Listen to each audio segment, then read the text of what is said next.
Welcome and thank you for listening to the Sales Maven Show. I'm your host, Nikki Roush. I'm your own personal sales maven, here to offer you tips and techniques and strategies to master your sales conversation.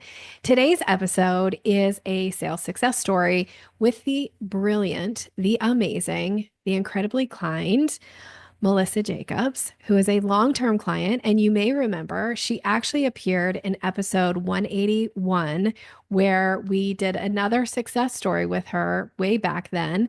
And it was talking about generating new business with confidence. And today she's here to share a very specific technique and how she's using it and how it is impacting her business in hopes that this will inspire you to get really serious about using this technique. Melissa, welcome back to the show, my sweet friend. Thank you so much for having me. I'm so excited to be back on your show, Nikki. I'm so excited for a lot of things. One in particular, there's nothing more satisfying than the conversation that you and I had last week. I think it was last week about where you are sitting. This episode won't come out for a few weeks, but we talked right after the first of the year, and you had shared with me, and if you're comfortable sharing it with everybody listening, of where you're sitting already for your sales goals for 2025. Are you comfortable sharing that? Absolutely. Yeah. Okay. And then we'll talk about your business and all this stuff, but this is so exciting. Yeah, of course. I think it's what led us here to this conversation today. Yeah. So happy to share that I'm very excited that I'm starting right here in January of 2025. I have already achieved or um, locked down a committed revenue of 89% of 2024. So sitting in really, really strong position as we start the year, which I'm super excited about. And couldn't thank you more for your role in helping me get there. Well, thank you for that. But I am so delighted for you.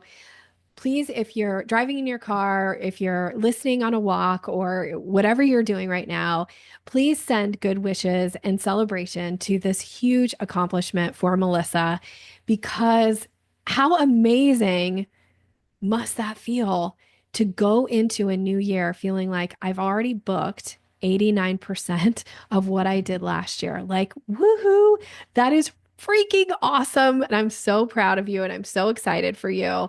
And you have just, I mean, even back when we recorded your episode, way back when, um, you were still pretty new into your business and things were, you were just in this like building phase, and you have really put your head down. You have dedicated to prospecting, to networking, to all the business development that it takes to really put yourself out there and do what you've done. And I'm so proud of you. Congratulations. Thank you so much. It's been quite a ride, and the journey continues. And we're always in the process of learning new things and doing more business development. But this year is off to a great start. And you're right, it completely changes my mindset going into the year and the types of conversations I'm looking to have, and how I'm thinking about my business this year is so completely different than the beginning of last year. And that's really exciting. Yeah, it's so exciting. Okay, well, now let's tell everybody a little bit about your business, who you are, who you serve, what do you do, and all that good stuff. Okay, absolutely. So, as you mentioned, my name is Melissa Jacobs, and my business is called Crow and Pitcher. I'm the CEO and lead strategist. It is a brand strategy and insights consultancy. So, I particularly enjoy helping midsize consumer brands selling both products and services understand the difference between how their current customers and their prospects perceive the brand. I call this difference the perception gap, and have found that knowing this information really helps make it clear what the marketing messages are that should be prioritized in order to attract more customers and really solidify that growth. So it's been super fun to evolve into that space and find this idea of the perception gap. We weren't talking about that in our previous Mhm. podcast episode. So that's new and has really helped me kind of solidify down the work that I want to do in helping those consumer-based brands grow. I love that you're talking about the perception gap because it's that thing that I think all of us, it feels elusive. It feels like I know it's my blind spot but if somebody could come in and show me what is that gap? Where is my perception like misaligned, or where am I spending my time, my energy, my money, my team on that is really missing the mark? And when I can focus this and really get this perception gap, like narrowed down, like squeeze it in and get so much closer, now it's so much easier to hit the target, which I think is a really good where you are and where you're sitting with your sales for the year. It shows like you figured out your own perception gap, right? Of like, what do you have to offer? What do you need to talk about? Who is the client that you're focused on? And when you do that, hey, the sales roll in, right? Like that's the whole point of what you do for people, and you're doing it for yourself brilliantly. Thank you. Yeah, it really is based on the premise that if you want your prospects to act like your customers, i.e., buy from you, that then you want your prospects to believe what your customers believe, right? We buy based on our beliefs and Yeah. what we believe about a brand, a product, a service. And so if you can understand what's different between those two groups of people, it really makes those choices about what messages you put in front of people so much clearer. And in some of the projects that I've done, we've found things that people were using in their marketing messages to try and attract new clients that really, weren't as effective as attracting new clients as it was at retaining current clients.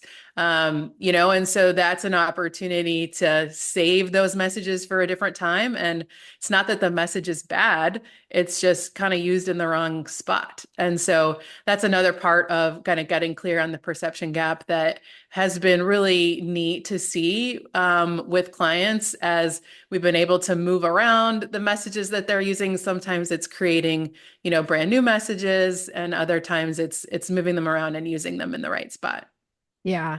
And I can say, I can speak from experience because I actually hired you to do some work in my business to help me figure out a perception gap. And it was absolutely a game changer what the work that you did and what came back, and this huge aha of I was spending a ton of time, energy, and money focused on a particular area of my business that I really thought was the thing that was moving the needle for people. It was that thing that was getting people kind of to hit that buy now button, right? And it turned out that that was the least important thing, the thing I thought was like so crucial that it was always like number one or number two in my messaging. Turned out that it was really like number five on the list of the reasons that people actually bought. And it has completely changed the way that we talk about the offer. It's completely changed the sales page. It's changed my own thought process around, not that it's not still a part of the offer. It is. It's not the part that we emphasize because it isn't the thing that gets people to make that buying decision. And it was such a huge game changer to have you come into the business and really help figure that out. I'm so grateful. Thank you. So am I. I'm so grateful that we got to work together and do that project. And to your point, like that was such a huge aha because that thing that you were using that was number five, you were using it because you were listening to your customers and they were telling you that it's important. And what we did was kind of ask the right questions in the Yes. right order. And we were able to learn that it's not that it's unimportant, but it wasn't the big driver that we thought it was going to be for the next group, right? For Yep. the next group of people who would join. And so again, that was that really good example of using the message in the right way and in the right place. And so Yeah. yeah, really a fun project that we got to work on together. Yeah, it was such an eye opener. So, of course, I highly recommend if you feel like you might have a perception gap in your business, which chances are you do. I probably still have many in mine. And Melissa is your go-to for figuring out your own perception gaps in your business and how to really like just these adjustments that we can make and how they make such a big difference. Um, okay, so I want to get into the technique in particular that we're going to talk about today because it came up in this conversation that we were having last week. I think it was last week. My time is, I feel so like, what year is it? That's literally how I feel right now. But we were having this conversation recently, I'll say, and you were sharing about how you're using a particular technique and the impact that it's making. And this is a technique, by the way, for you, the listener, that I feel like I speak about a ton on the podcast. I speak about it a ton when I'm doing private coaching sessions with clients. I speak about it in the society when we're doing the group coaching calls. It comes up over and over and again. And it's one of those techniques that when you learn how to do it, it makes a huge difference to your bottom line. And Melissa is such a brilliant example in how she's using this in her business. So I'm going to let you share and then I'll jump in here and ask some questions. So tell us a little bit about the success that you're having and the technique that you're using.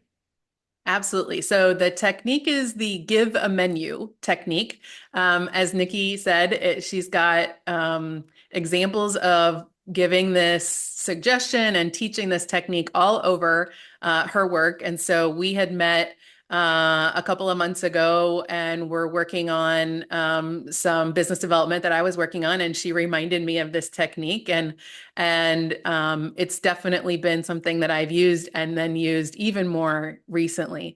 And so a couple of the ways that I've used this technique, in particular with an existing client. So I think a lot of times we're so focused on how do I find new clients? And I absolutely am working on that as well. But there's also opportunity to expand our business and grow our business with our current clients.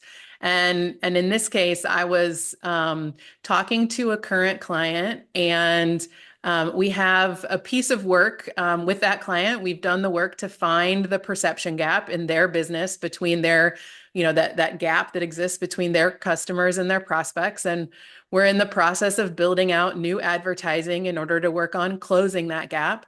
And we've actually started the third phase of the process, which is tracking the gap. And in their business, we did a few months ago, last summer, a study to get a baseline of every region and market that they compete in. So we did a study in 8 regions actually to get a baseline of what their brand awareness was and what their perception gaps were in all 8 of those markets. And we did that because they have some markets that are very well known, where they're very well known and they're very advanced. And they have other markets where they're brand new. And so for their business, they needed that level of information to really use their marketing budget most effectively in each market.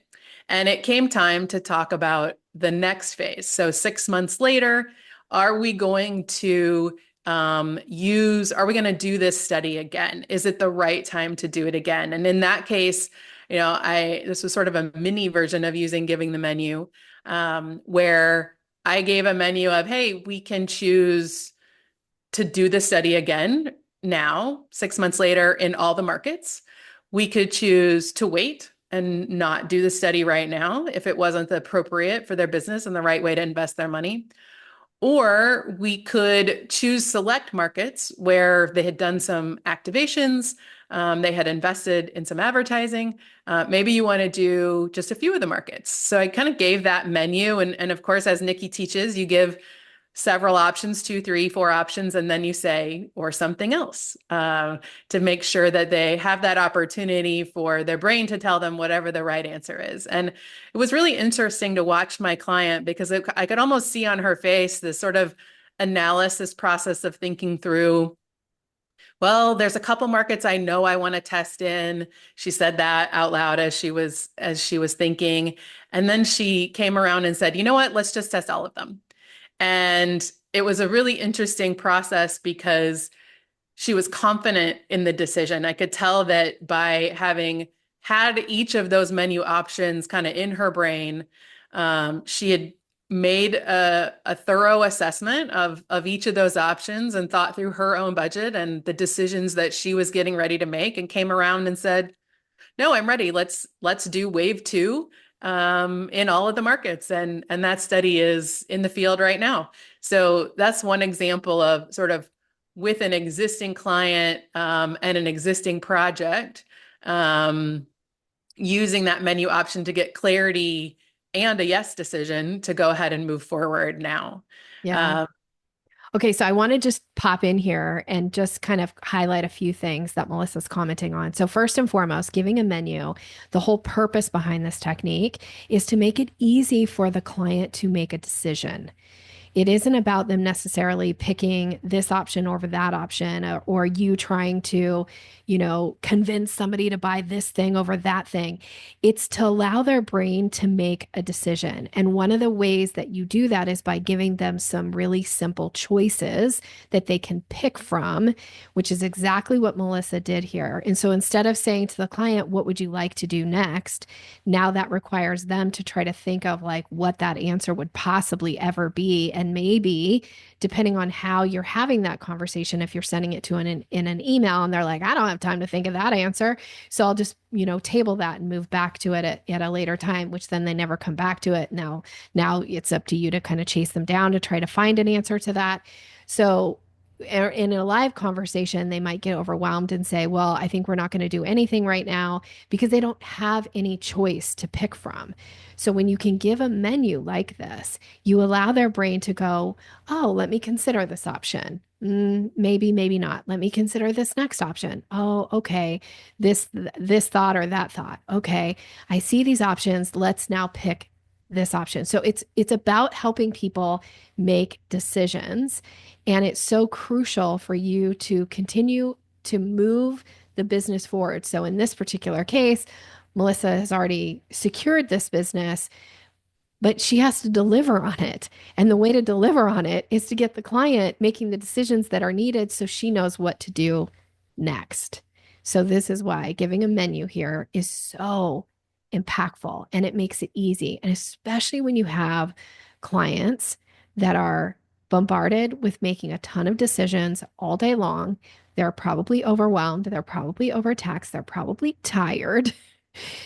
And so your job is to make it as easy as possible. And the easier you make it for people to make decisions, the more likely they are to make a decision and then move forward with you and hire you or continue the work. And then you get to deliver on what they've hired you to do, or you get to earn additional business from them. And so I just want to speak to that. So you were also able to use this kind of in another situation, which I know we did a coaching call recently on, of feeling like, okay, let's figure out what we're gonna put back in front of this client, and I'll let you kind of speak to that, and I'll jump in, but go ahead. yeah, absolutely. So, the next way that I've used this technique is, in a touch base conversation with this client where we were talking about next year, the planning out the next year, and figuring out when some of these projects that we had already booked and were committed to doing, we're just trying to figure out when to do them. As I was listening to her talk, there were some opportunities were coming to mind for me about ways that I might be able to add more value and extend my services that would benefit both of us, right? Mhm. Would make it easier for her to achieve her goals and would grow my business at the same time. And so that was a new space for us to work in, where we'd kind of shift away from a project-based model and into a little bit more of a retainer model, where she would have more access to me to support her business, support her team on an ongoing basis. And so that's what Nikki and I jumped on a call to talk about. And this is where Nikki really specifically said, let's use, the menu option here because this client is a CMO at a good size business, a chief marketing officer, and they have a small team. So they're not, trying to do the work alone, but a lot is falling on their shoulders, and they just don't have, a ton of time. And so this idea of making the decisions easy, and really helping them see the possibilities rather than kind of giving them a blank slate. And so in this case, the role of the menu was to help them see a variety of different ways that I might be able to add value to their business and see which ones they might be interested in. And this was a combination of figuring out what might I be interested in helping them do and what might they be interested in, hiring me to do. And Mhm. so I worked through three options. Some included me, taking specific tasks off their plate and helping work on them behind the scenes so that they could free up their time to do other things. Some were related to kind of being a strategic thought partner. We both, my client and I, have experience from bigger businesses where there's a lot of people around to bounce ideas with, and now that she's at more of a mid-sized company, she doesn't have as many people to bounce the ball with, if you will. Mhm. So that was another area of opportunity, as well as starting to help coach her team. So she's got a junior team and not a lot of senior level experience besides herself. And so I offered up if it might be helpful for me to do a little coaching. And in particular, with some of the team members and in some of the work that's very close to the other project work that we're already doing together. So things that I've already been involved in, just lean in a little more with her team. And so built a menu with those three items and got back on the phone with her to present this idea and an opportunity. And she was delighted. The first area of taking things off her plate, very specifically, that's the one that we had started brainstorming on when this idea started to become part of a reality. But the other two came from me expanding my thought process on other ways I might be able to add value. And she was really excited about how those might change the way that she can operate in her business and really focus her time on the things that are most critical for her specifically to do. So she could delegate more, she could have more brainstorming time with a seasoned partner. And so I got an instant yes in that call. Really, to Nikki's point, because the decision was easy, she could see very clearly what those types of activities would bring her in her business. The structure of the offer had things like how many hours per month this might be, of course, the cost of that.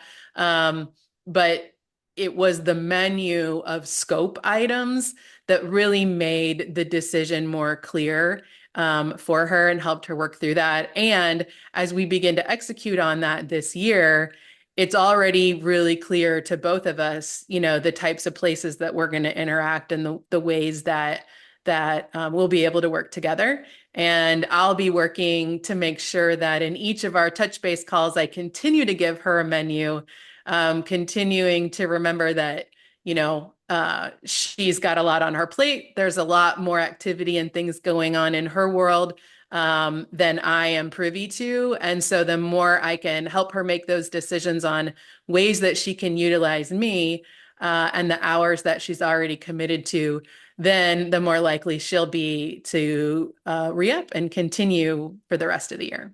Yes. So I want to comment on a few things here for you, the listener, that kind of came up in the coaching session a little bit with Melissa, but also just how this works in your own communication. So especially something where there's like a retainer involved, right? The worst thing ever is for somebody to hire you for 6 months on a retainer and not actually utilize any of that time. Because then at the end of the 6 months, are they going to renew? Heck no, they're not going to renew. So we have to help them figure out how to best utilize that time and energy that they have spent money on with you, because that's going to ensure that you become more of an invaluable part of their team, that they can count on you. And of course, when it comes up for renewal, it's a very easy yes renewal. So, one of the mistakes that people often make is they assume that when we first started working with this client 2 years ago or a year ago or whatever it was, I went through all the different ways that I could serve them. And so I don't need to refresh them on that because I already spoke about it. Well, that was a year or two or three or sometimes 10 years ago. They don't remember. They don't know exactly how to utilize you. And so it's your job to put that in front of them. Now, the other thing that I often coach clients on, and this did come up in the session with you and me specifically, was what would you be excited about doing? Because Melissa has a lot of skills, as I'm sure you, the listener, you have a lot of skills. There's a lot of things you can do, but what's the stuff that like gets your blood flowing, that gets you excited, that gets you feeling like, ah, at the end of the day, I feel like I actually made a difference today. And those are some of the things that you want to position and put in front of a client. So, I get asked all the time, like, could you do this with sales? Could you help with that in sales? And the answer is like, could, but do I want to?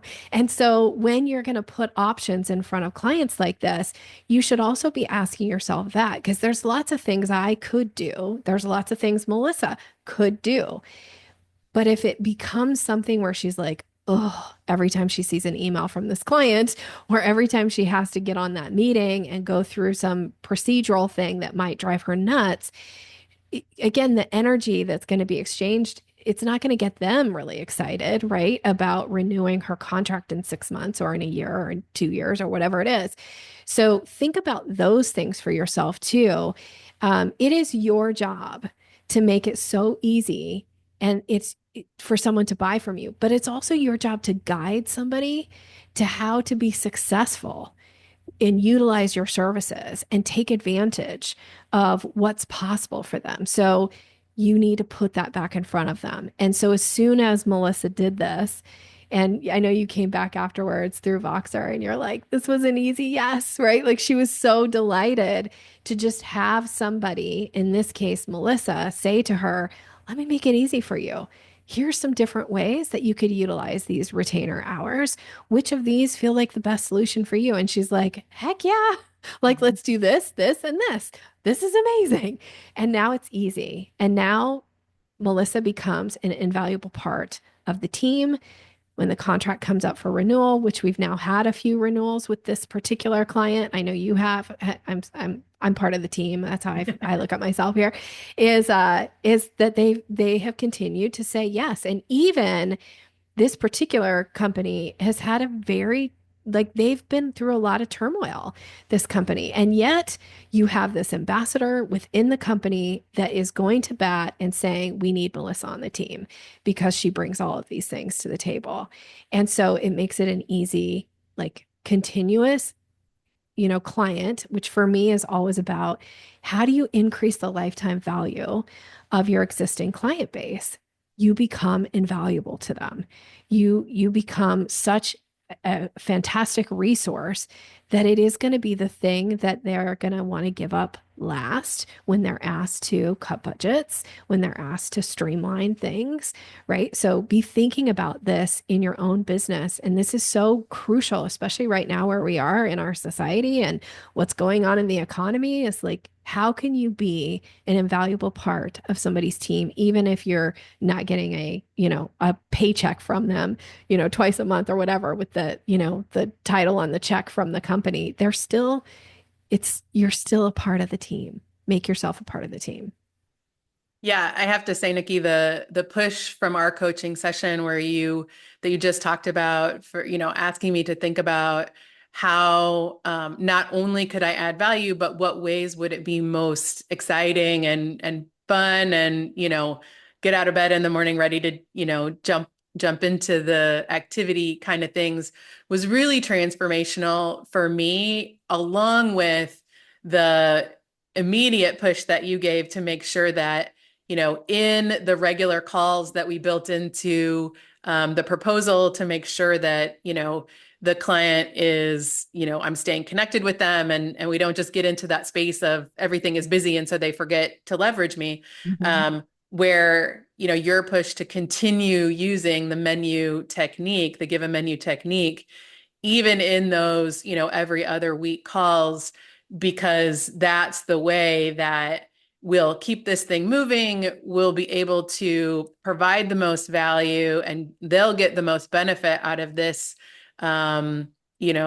agreement to make that renewal decision easy. That was just such great advice and feedback for me to start thinking about not only how the give a menu technique was useful in getting the yes, but then also how to make sure that, throughout the lifetime of this, hopefully, first wave of this agreement, the value is there, and then we can just continue when it's time for renewal. Yeah. Yeah. So delighted. So delighted. Thank you for coming on and sharing about giving the menu. It's one of those techniques that I think sometimes people might hear me say it and go like, yeah, yeah. And it's one of those things. It's like, if you can master this, if you can build this give a menu muscle, it is going to move the needle in your business and in ways that you probably won't even realize. And by the way, this technique doesn't just work in business. It works with all of your personal relationships. You can utilize this technique in any kind of situation where you want to build stronger connection, become an invaluable part of an organization, a group, a relationship, all of this stuff, it works. So, Melissa, congratulations. Thank you so much for coming on the show, for sharing your success story. I always like to ask a few little things at the end here. So, if you're willing, I know I like to ask, we just shared like, if you were to say to let me think about how to phrase this question now, a little different than what I would typically ask somebody. But when you think about the work that we have done together in the last, has it been two? I think we're coming up on 2 years I think two now, years, two yeah. years of working together. Um, is there anything that maybe you haven't talked about before that you think like, oh, this has been transformational in my business?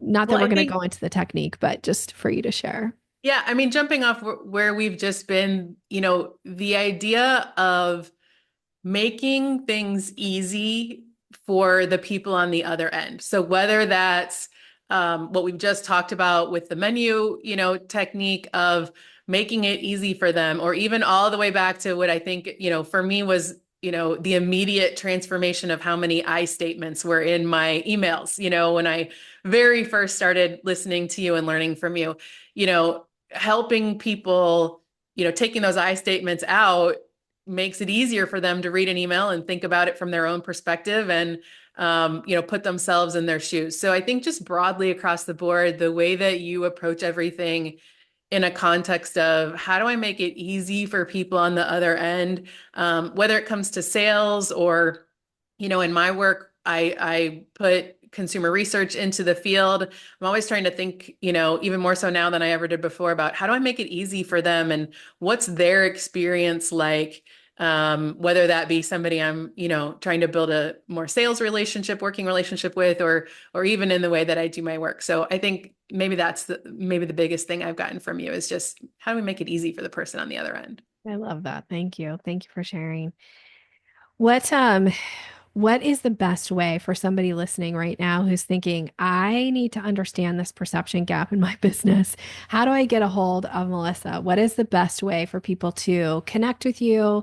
Yeah, I'll just say that. I would say, please come find me on LinkedIn. So Melissa Jacobs on LinkedIn, and you can search me there. I put out content twice a week there, where a lot of times we're talking about the perception gap. So that's a great first place to learn. Send me a DM, send me a connection request. Tell me that you heard this podcast in your request. I would love to know that you're out there and listening. So LinkedIn is probably the best way to get me. Yeah. You can also find me at my website, which is crowandpitcherllc.com. But there's a little more action going on LinkedIn. Yeah. And I know you shared this on the podcast that you were on before, but it's such an interesting story. Can you, in just like a minute or two, share the name of your business, Crow and Pitcher, and where it comes from? Because I think it's so Melissa. And as I've gotten to know you over these last few years, she's very clever, y'all. She's very clever. So Crow and Pitcher, would you be willing to share? Yes, absolutely. As a brand strategist and marketer who believes in storytelling and connecting with people, I was looking for a business name that had meaning behind it and I could connect with. And when I came across Aesop's fable, The Crow and the Pitcher, I knew it was for me. So very quickly, the story is that a thirsty crow is in the desert and comes across a tall pitcher of water, but his beak is too short and he can't reach the water level. But he's a clever, smart, persistent problem solver, creative problem solver, and he looks around and sees that there are pebbles on the ground. He picks them up, puts them in the pitcher, and the water level rises, and he is able to quench his thirst. Um, he closes the gap, if you will, between the water level and his beak. And while I love that story, it solidified for me even more when I found out that a team of researchers in New Zealand had actually kind of put crows in this scenario. They do have those traits and they do perform the task. And so not only is it sort of an ancient fable, it's also real, and crows really are quite smart and able to solve problems like that. So that instantly sold me, and my business has been named Crow and Pitcher ever since. I love it so much. So clever. All right. Thank you so much again for being here. For you, the listener, thank you so much for showing up.